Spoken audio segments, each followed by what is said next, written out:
ইসরায়েলের পর সিরিয়ায় বিমান হামলা চালিয়েছে ফ্রান্স। দেশটিতে ইসলামিক স্টেটের অবস্থান লক্ষ্য করে বিমান হামলা চালায় ফরাসি বাহিনী।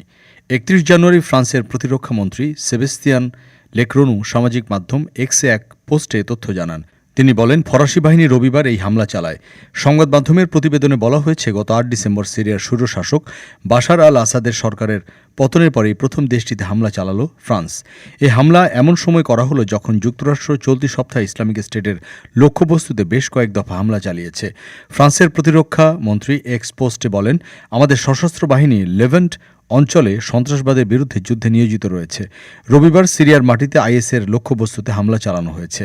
ফ্রান্সের প্রতিরক্ষা মন্ত্রণালয় জানায়, ফ্রান্সের রাফাল যুদ্ধবিমান ও যুক্তরাষ্ট্রের তৈরি রিপার ড্রোন মধ্য সিরিয়ায় আইএসের দুটি সামরিক লক্ষ্যবস্তুতে মোট 7টি বোমা ফেলেছে। ফ্রান্স 2014 সাল থেকে ইরাকে আইএসের বিরুদ্ধে এবং 2015 সাল থেকে সিরিয়ায় আইএসের বিরুদ্ধে লড়াইয়ে যুক্তরাষ্ট্রের নেতৃত্বাধীন সামরিক জোটের সদস্য। 2014 সাল থেকে 2019 সাল পর্যন্ত ইরাক ও সিরিয়ার বেশিরভাগ অংশ নিয়ন্ত্রণকারী জঙ্গি গোষ্ঠী আইএসের চূড়ান্ত পতন 5 বছর আগে ঘটলেও দেশ দুটিতে আইএসের উপস্থিতি এখনও বজায় রয়েছে। ডেস্ক রিপোর্ট, আজ বার্তা, ঢাকা।